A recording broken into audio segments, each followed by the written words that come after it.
Dear Mom, look, I know you're upset and confused, but I've learned a lot and I want to explain myself. Tell my big brother Chad that he's a jerk. I shouldn't have done what he told me to do. Don't be like Chad. Seriously. But anyway, here's how it all went down. It was a normal day at work, but my production numbers were low and I wanted to impress my boss. All right, so Mr. and Mrs. Gonzalez. Great. Okay. Hey, thanks for meeting with me and just doing the application. So we're gonna ask all sorts of questions. I need to know like your income, your assets, where you work, what hobbies you have, your marriage status, your legal status, so, you know, basically all the stuff I could find on Facebook, social media if I looked hard. Yeah, well, I work at a local plant. I'm a maintenance technician. Great. And Miss, for you, what do you do?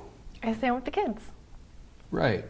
Let's see, titles are everything, aren't they? How about, I think it would be fair to say you're a senior analyst of engineering safety. Does that sound good? I don't know, my boss would think about that, but you know what? I love it. Awesome, perfect. Okay, and Miss, for you, how about Chief Operations Officer for Cottage Industries? Sound good? I guess so. All right. So let's see. Now we need to move on to income. So I'm assuming what's your salary, sir? $60,000 a year. 60,000. Perfect. And Miss, let me see. How much would you say is annually deposited into the family's checking account every year? About 60.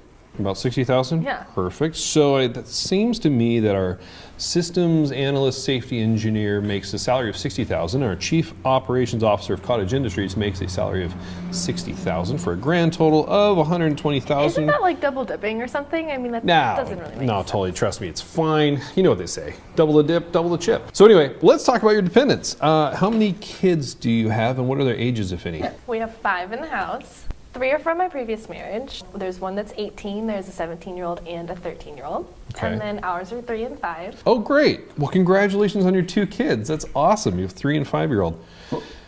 Actually, we have 5 kids. 5. Right. Yeah. Okay, so 2 kids, 3 and 5. Now, I know that you should never change what a borrower tells you. Just write down what they say. Or if you have to clarify, make sure you're not stretching the truth to make the information seem better than it is. Misrepresenting any borrower information is illegal and unethical, and now I know it, but this isn't the worst of it. Well, I'm afraid I might have some bad news. I just think based on your income, based on your debt ratio, the debts on your credit report, I don't think we're gonna be able to make this work. You're seriously shy just a few $100s. Oh, my wife's son, our son, lives with us now because he didn't get a job and he's not going to go to college. And he was going to live with us for free, but I told him no, he needs to pay rent like the grown man he needs to be. And turns out it's actually going to be, about $400 a month. $400, you say? He remembers. Rental income? Yeah. All right. Ish. Let's see. I'll be darned. You guys are going to qualify easier than Seabiscuit in a camel race. So yeah, I mean, I really thought it was reasonable to show a primary residence as an investment property since they are getting rent. I mean, we all buy houses and investments and we live in them. If only I would have listened to the compliance manager when they said I couldn't do that. Now I'm making toilet wine and reading the Farmer's Almanac for fun. There's one catch, kind of. So as long as anybody asks, you don't live at this property that you're currently at, it's your second property that you use for rentals, and do you have a friend's house or a family member's house where I can make that your primary residence? I have grandparents.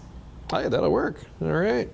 Okay, so that's it. Well done. We'll be in touch here shortly, but you know what? Actually, wait, how far away do you guys live? Like 35 minutes. So hopefully we don't have to come back. Yeah, you know what? Let's do this. Why don't you guys go ahead and sign these disclosures for me? It's blank. Yeah, we'll fill it out and take care of it. I didn't figure you'd want to get a sitter and have to drive an hour. Yeah, honey, it's fine. Just sign it. Oh, don't date it. You know, I've always been a good writer, so I was just taking my skills into my job. Who would have thought that it landed me here? But then as I got my processor involved, things started slipping away from me. Hey Sherman, I got another live loan for us. Oh, excellent, sir. I am just finishing up this last file and submitted. Sweet. All right, so I've got an application. I've got all the disclosures. I need you to fill them out though, but don't worry, I had them sign them. No date, so we can fill that out too. So they signed the disclosure, they didn't fill it out, they didn't date it, and you want me to do that? Yeah, That's great. I'm pretty sure we can't do that. Huh.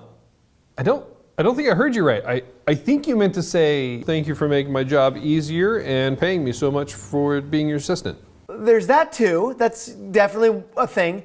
I think I read somewhere recently that actually is against the law. Look, don't get caught up in what you can and cannot do. It's all about customer service, right? So the customer's always right. We're doing what's easier for them, so. I agree, and I just think there's something. Super happy to help you do your job by training you in this, but if you find it too difficult, I'm more than happy just to replace you and find somebody else. As attractive as that actually sounds right now, I do like my job. I'll go ahead and do it for you. All right, thank you very much.